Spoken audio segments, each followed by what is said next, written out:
Hi everyone, this is Catching Up with the Nerds with your hosts Tom and JC and a special guest Sarah today.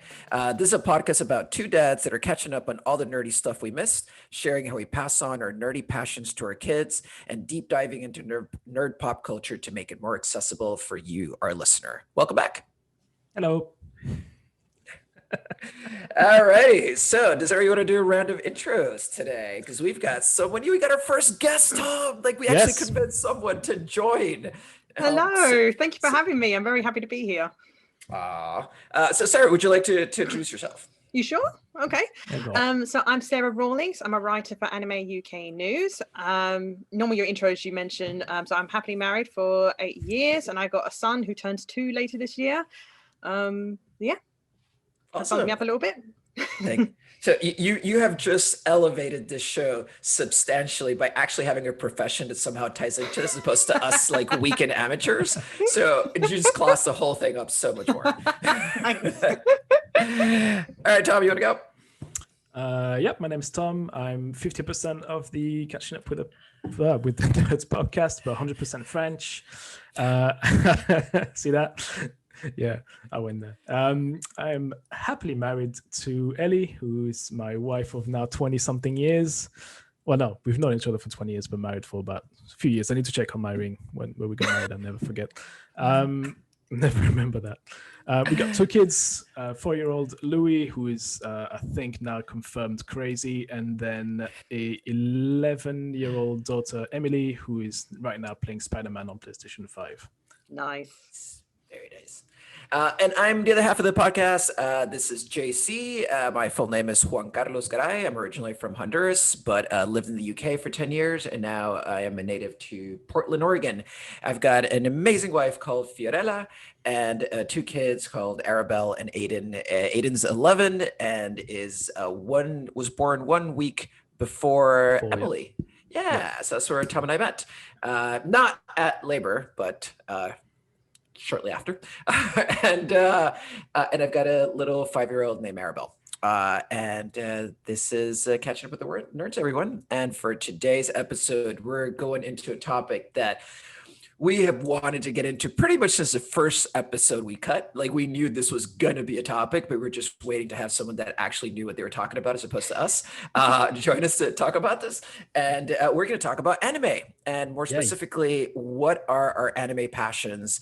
And it's less of a top 5 and more of a, what is the anime that first kind of got you into anime? Like, what's the first thing that really like hooked you? But also, what's the first thing you ever saw or even recognized it was anime? There was something different. We're gonna go around and have everybody kind of share some of their recommendations and kind of their passions and things that they feel would get you excited. So we will start off this time with Sarah, because she's got a hell of a list. I got to say, I'm super impressed. So starting where we first got into anime, yes. Yes. Yeah, so I can't quite remember the very first anime I saw. I know it was in 1999. It was either Sailor Moon, which was shown on Fox Kids at the time, which later became Jetix, I think, and then Disney XD. And the other one was Pokemon, which was shown on, I very much remember the SMTV Live with the Poker Raps, Anton Deck, I don't know, nodding away. I can't remember which one was the first one, but maybe they just melded in the both.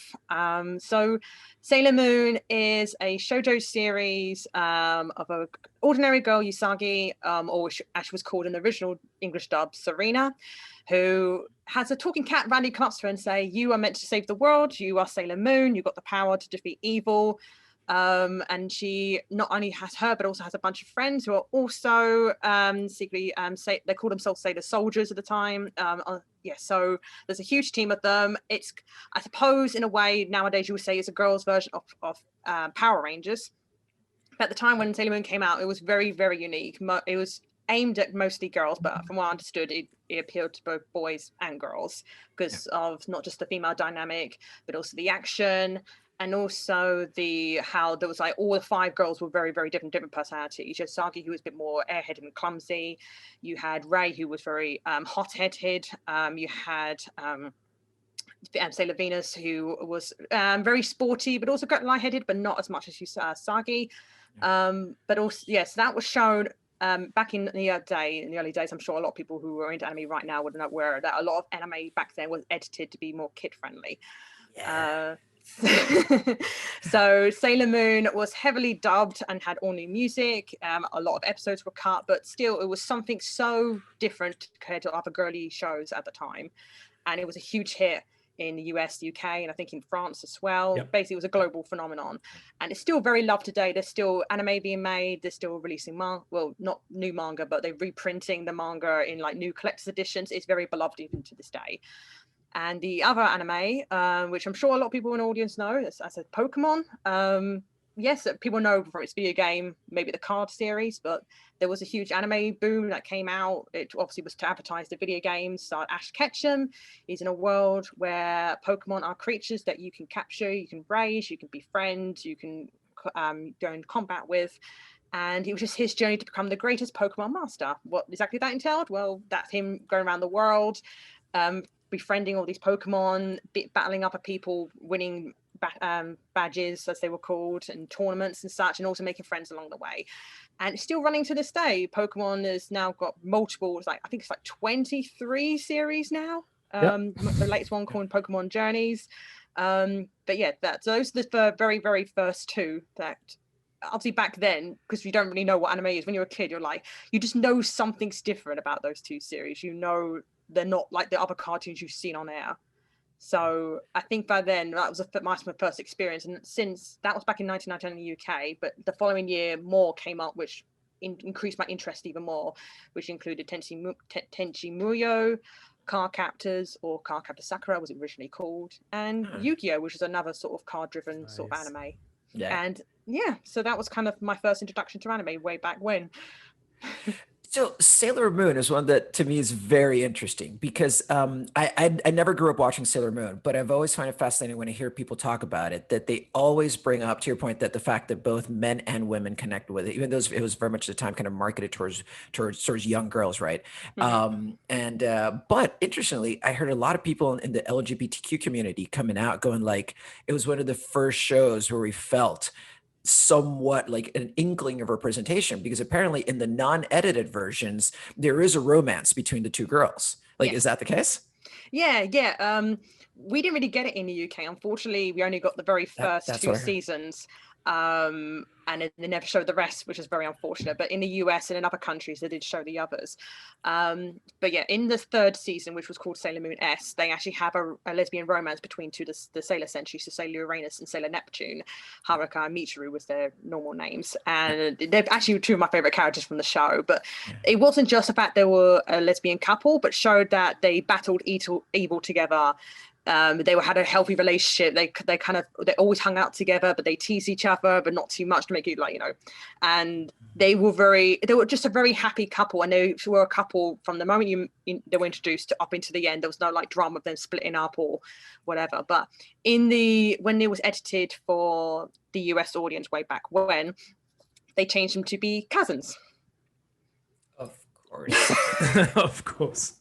Like, let's make it quasi-incestuous instead of they made a huge deal of trying to make there was one episode where Michiru, or Michelle they called it originally in the English dub, to say, oh, I remember my boyfriend Brad, I think they came, and then they had a flashback, but you can tell it's not a man in the flashback. It was clearly Sailor Uranus, so they tried to hide it but didn't do a very good job.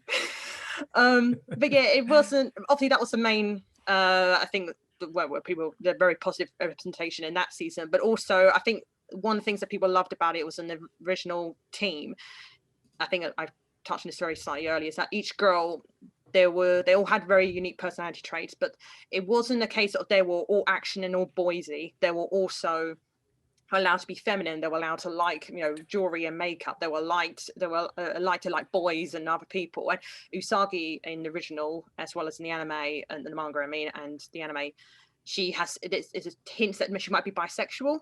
Yep. And in the manga again, and I just realized I'm saying the word and maybe people don't know, the manga is the original comic book, so a lot of these anime start as a comic book form, so manga is the Japanese equivalent of comic books.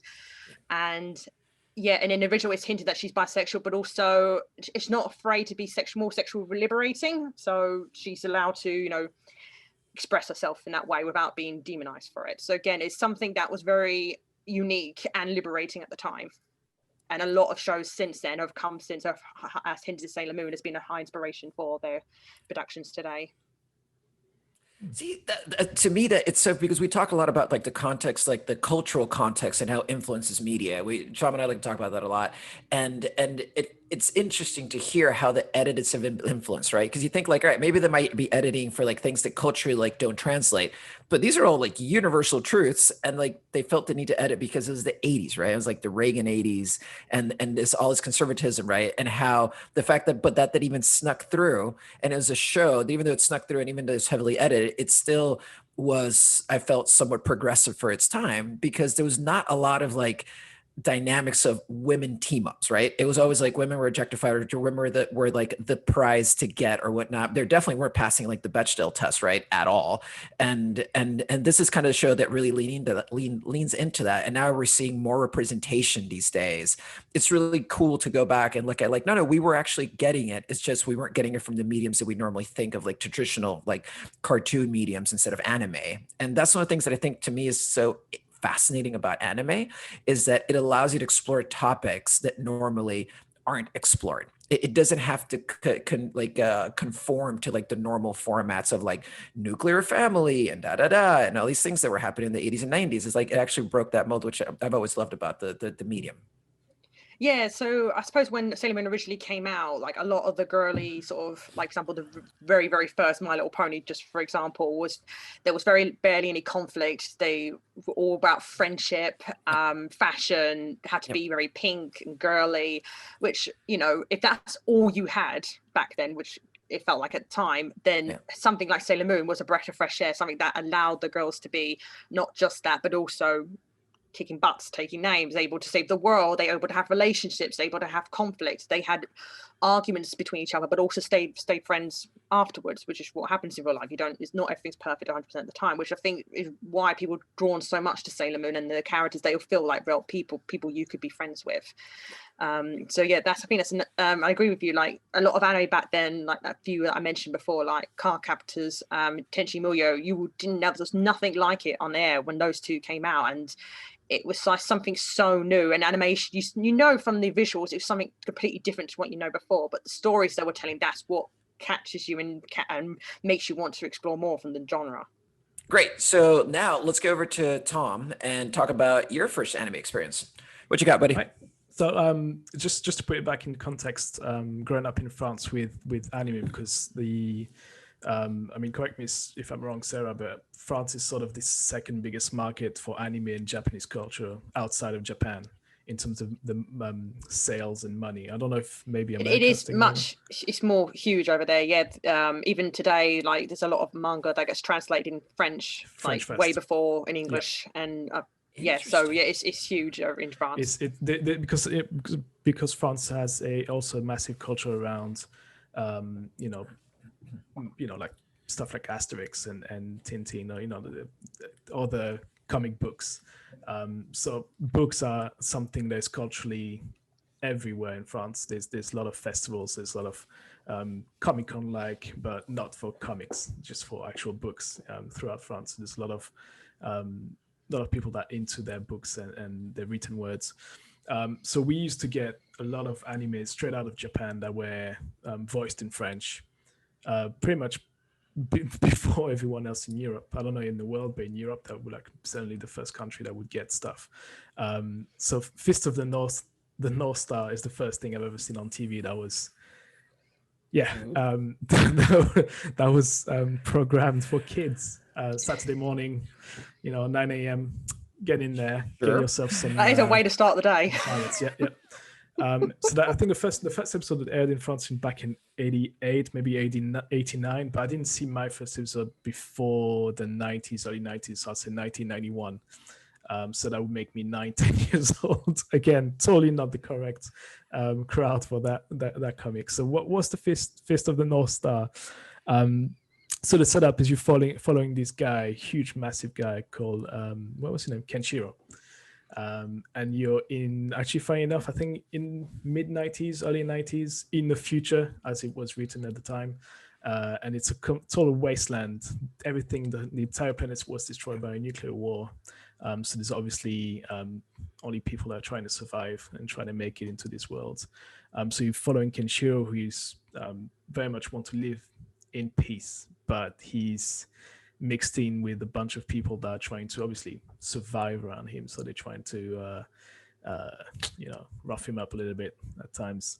So Kenshiro is, what's the word? He's a student of an ancient martial arts, which trains those massive beefy guys to be assassins. And what he does, which is awesome, he'll use a technique that will hit people on certain spots on their body and get them to implode or explode and die on the spot. So there's a long story, there's a love story. Somebody kidnaps his fiance and he's got to go and get her out, sort of a Mario and Luigi setup, but with more exploding brains and stuff and body parts. Very kid friendly. Very kid friendly. Extremely. Yeah, extremely violent. So what I remember from it was the color palettes that was used for it, right? Everything was always very gray, but then there were this splash of bloods. And I remember it was very famous. The first couple, maybe the first season or the first 2 seasons, or the first few episodes at least, they left everything, all the body parts exploding, the heads exploding, everything that was very graphic, with the color red. Everything was the color of blood. And they only a little bit later would they go, okay, maybe this is a bit too much for kids at 9 a.m. on Saturday. Tone it down a little bit. So they would cut off those scenes, and the only thing they would do would be to turn the blood from red to black. So, which is just a weird decision to make. So this is what I grew up with, and that's why you wonder why I'm so messed up. This is because I used to watch Fist of the North Star. This is completely, if you want to remember trying to picture what the world is like, imagine a mix of Mad Max, with a guy that walks around the set of Mad Max just shouting like Bruce Lee. Every time he's hitting people, it's like, wah, wah, wah, wah. It's just funny. It's just weirdest thing. So if you go on YouTube and go and check it out, you see this completely badass guy, tons of muscles, that goes up and fight other people, and you have body parts flying everywhere across the screen. And then you got this guy with it goes from the deepest voice you've ever heard, and then he goes into fight mode, and it's turned into the highest pitch you've ever heard. It goes up, and you're like, not sure what's going on right there. But anyway, if you ever think of getting your kids to watch that, don't. just under 18 is a no. Don't do what we did. Yes, so that's that first one. So I got to be honest, like you kind of like, I was not expecting that it was a show. So because I've seen Fist of the North Star, but the movie. So yeah. I thought you were talking about the movie when you started talking. So it's an ongoing show as well. So I'm not really sure how many seasons they've done. I don't think there's that many. I think they've released a recent series, was that the year before? I can't remember. Yeah. They're still going, but it's in 3D now. I remember a big controversy of the new 3D models of the current characters, and just be like, but yeah, it's still going. It's still a big franchise, I think. I'm not sure if they've done. I believe they've done 2 seasons, like 2 series back in the 90s. I think they stopped and released a bunch of films. I think the manga was still going. And they've only very recently started up again on creating new animes for it. So, but funny enough, again, going back to the context of what it was like to watch French TV, kids TV in the morning, they introduced a law back, I think it was 95, 96, where the French government went, there's too much violence on kids TV. But and they were only pointing out at anime, and they were only pointing out at Japanese culture that was bringing all that violence. But at the same time, there were a lot of French-produced animes that were maybe not as violent, but the topics they were dealing with was, if you think of it, slightly violent. There was a couple animes about orphan kids trying to make it through the world, and then they would get into prostitutions and stuff like that. So it's not like easy. It's not easy topics to deal, to talk about with kids, and trying to broadcast that on a Saturday morning. Also, it's not. I don't know. You can think what you want, but I don't know if that was the right thing to do. But what the French government wanted to do was to get more French produced cartoons on TV, and it was cheaper to produce it. Like, you wouldn't buy those animes from Japan that were a hell of a lot more expensive and violent. But what was deemed to be too violent wasn't the Fist of the North Star, which had literally, remember, people dying and blood splatting everywhere. Not that. It was Dragon Ball. Well, not Dragon Ball, Dragon Ball Z, which I think talk about a little bit later. That's the straw that broke the camel's back. That was like the step too far. People with yellow hair flying around, chucking energy balls. That's too screaming far. At each other. Screaming at each other. But people exploding, that's fine, man. That's so good. So enough about that. So the second thing I also first watched or saw, I think that Fist of the North Star is the first anime, the first thing I've seen on TV that was related, that was Japanese, and that was that caught my attention. I think the first manga I ever bought was Dragon Ball, because I remember going into bookstores and seeing those little stories, and the guy that looked like a monkey, a little boy with a monkey's tail. So that was quite intriguing to me. And that's back around the days, I think, again, maybe around 94, 95 is when I started getting pocket money. And I would spend that pocket money going, lunchtime between two lessons. Instead of grabbing lunch, I'll go to the bookstore and just get myself a copy of Dragon Ball. So that was pretty cool. So if you don't know Dragon Ball, it's a long multiverse story that starts. I think it's the first one was 88. What did I put? The first episode. Yep. Tom, how long does it go? Inquiring minds want to know. Dude, it started in 88. It's still going on now. I mean, so it's about 30 years worth of reading and watching, and it's a bunch of, like, how many seasons I don't know anymore. Like the manga itself, there's so many different issues and prints and reprints and formats, and it never stops. You go from Dragon Ball to Dragon Ball Z, Dragon Ball Kai, Dragon Ball GT, which nobody talks about because it's just horrible.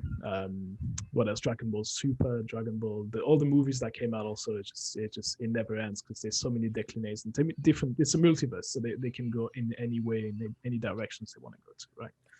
And it's still very profitable. Super Broly, sorry, the anime film Super Broly came out, what was it, 2-3 years ago, and I heard it did really, really well overseas as well. So it's still a very profitable series. That's why it just keep going. Well, everyone still loves it to this day.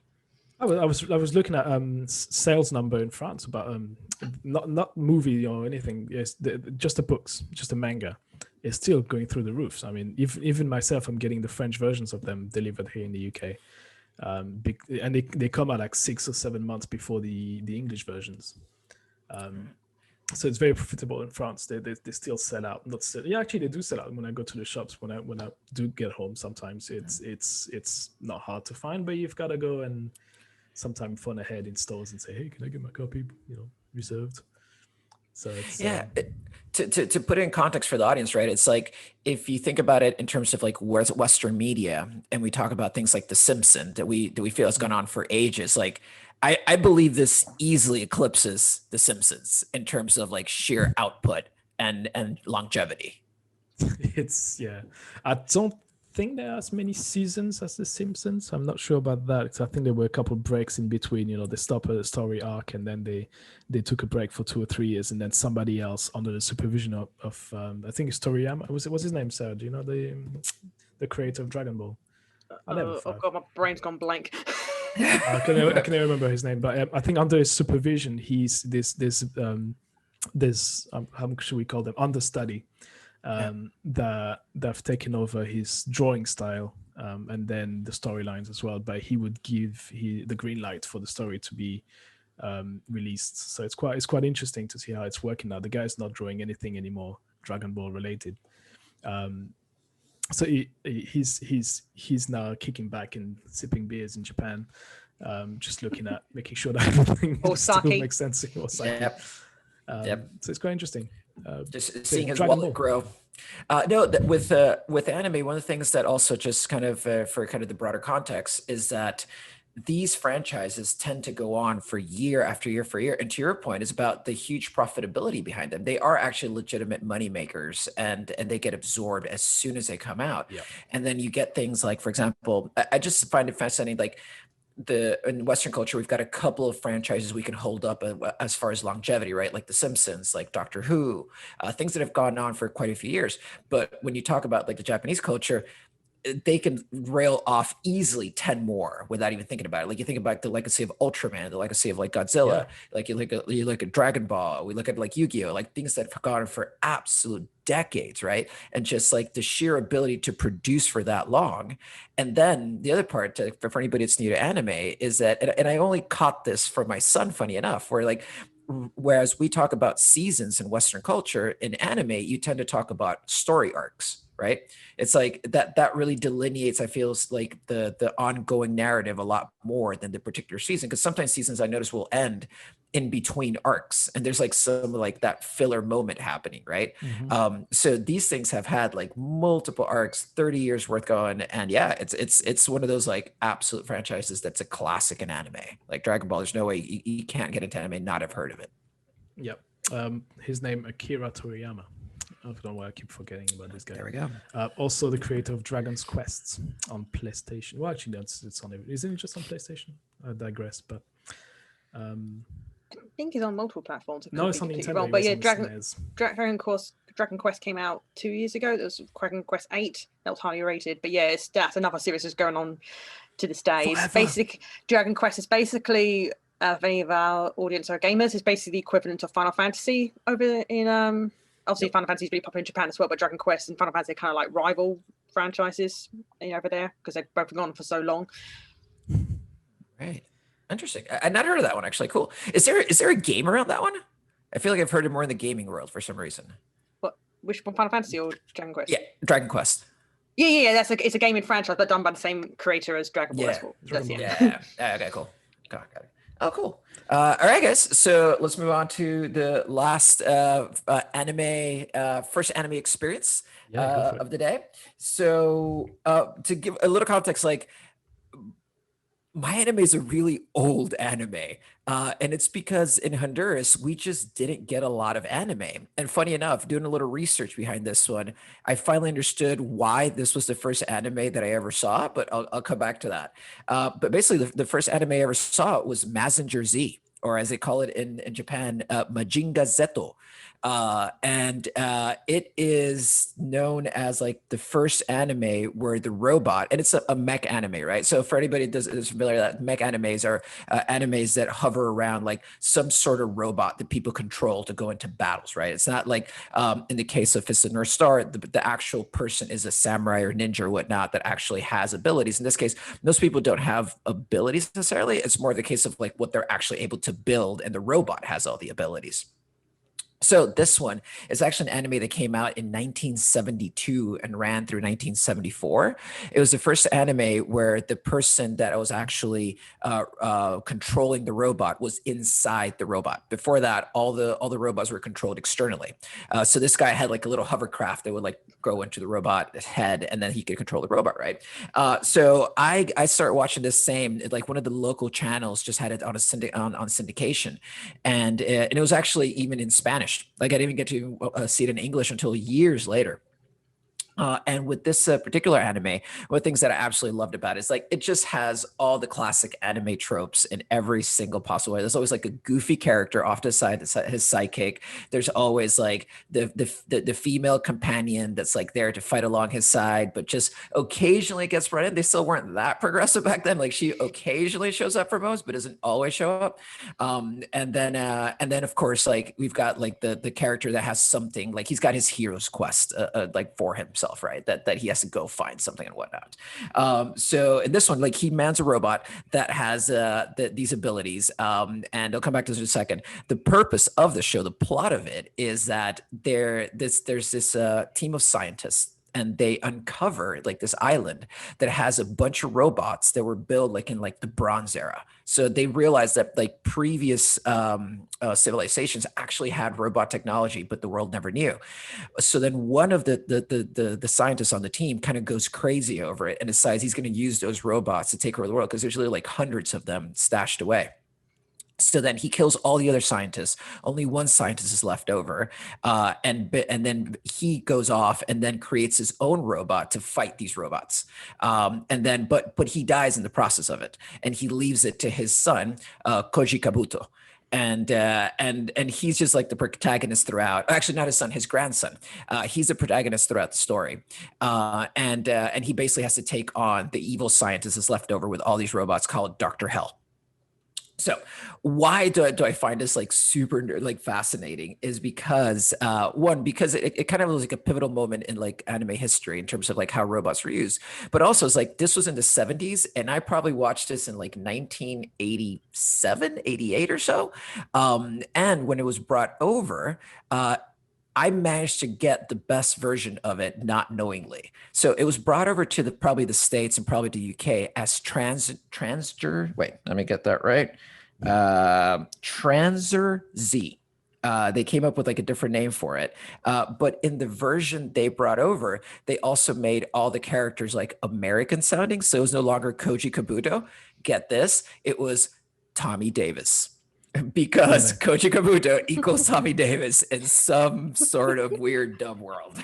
Unfortunately, they did that a lot where like the 90s, they had to make everything sound very American. Going back to Sailor Moon very briefly, in Japan, obviously in the UK, we drive on the left. But when they brought it over to the US, they flipped the screen. So it looked like the cars were driving on the right. Oh, so they did little things like to try and make it as American as possible. So yeah, names were changed. On the Pokemon anime, they changed the Japanese food into saying it's a donut or a hot dog, just saying like that. So yeah, Tommy Davis. That sounds like a name of a Power Ranger, though. It's like it made no sense. Sounds like a Premier League football player, to be honest. That's what it sounds like. So, but this is the crazy part. So at the same time that they're sending it off to the United States, Japan somehow realizes that Mexico is super into anime. And they decide to actually license it out to Mexico. But in their version, they don't make all those changes. They just straight dub it. Like dub it to Spanish. They use all the original names. They don't cut out any of the original footage. Also for the US market, they only sent a certain amount of episodes because I think you need like 60 episodes to syndicate in the US. So they just send those exact 60 episodes. So you actually never get to see the resolve of the first arc, I guess. Whereas the Mexican version, we got all the episodes, none of the cuts, we got all the original names. So I was like, oh, great. Like I actually got to see like how original is meant to be watched. Why that ties in that I really love is that because it was in Mexico, then we probably more than likely, like our local channel was probably pirating it off of like a Mexican station, and that's how we ended up getting it in Honduras, because it was one of the local channels. And I only ended up watching it because when I got into trouble, my parents would take away cable and make me watch the local channels. Like that was my punishment. You've been punished with anime. Exactly. And I was like, what is this thing? And I was like, wait, but this is pretty awesome. Like I recognized visually there was something different about it. And that story-wise, there's something vision about it, but I didn't have a name for it. I didn't know it was anime. I was just like, it's Messengers. Like, it's a really cool show that I like to watch. It's like the only dub show I ever watched as a kid. But because it was syndicated in Mexico, it was a big influence for Guillermo del Toro. So then he says that Pacific Rim is loosely based on Messenger C. And I was like, full circle, man, because Guillermo del Toro is like one of my favorite directors. I'm like, I love that. So he's very talented, yeah. So that's my story. Eventually, like the next one I watched was probably Voltron, but even that I had like limited access to, so I don't like feel as attached to it. So this is the one that I have like a huge attachment to. And there's actually an updated 2017 movie, Messenger Z Infinity, that now has like updated graphics, and I am dying to watch it. I do have one question for you, JC. So knowing that this was your punishment, did you purposely get in trouble so you could endure more of your punishment? That's exactly what I was thinking. It's like, how much more? Oh no, mom, I just messed up the window. Oh look, oh the fridge door is open. Oh no, punish me now. All right. So if we lived in a Netflix world, totally, it would have been like the best punishment. But you have to understand, this happened at like half an hour of my day for once a week. I got to watch it for like half an hour. So no, it was a punishment legitimately, because the rest of it was like really bad news or like shows that have just been like really badly dubbed shows from English to Spanish. Back then the dubs were not good. And the thing is that the dubs all sounded Mexican, like they had a very Mexican accent. And back then, like the soccer rivalries, it was kind of like having like a show in the UK that had like a French sounding dub. Where it was like that big like soccer rivalry, like it just didn't sit well with you. That's how we felt about like the Mexican dub. We're like, it doesn't sound right. It sounds like someone's narrating something we don't want to hear at all, because Mexico was always whipping her butt back in the 80s, and we didn't like them very much for that. Yeah, it'll be the same for us with Belgians. You know, if you hear the Belgian accent, you'd be like, oh, nah. Exactly. So, yeah, I'd love to get that punishment if it was on Netflix. That would be awesome. If you knew it was coming on every Friday evening, start just tearing the place apart Friday morning, so you're punished by the afternoon. Pretty much. That would be awesome. I'd like to punish myself right now and just have myself watch Netflix all day long. That would be awesome. All right, everyone, and we'll wrap up the first episode there. We're going to make this a 3-part series. This is where we introduced you to all the first animes that any of us ever watched. Look out for the second episode. We'll tell you the anime that actually got us hooked into the genre and that got us into a lifelong relationship with anime. So look out for that one. We'll be back, and take care out there and stay nerdy.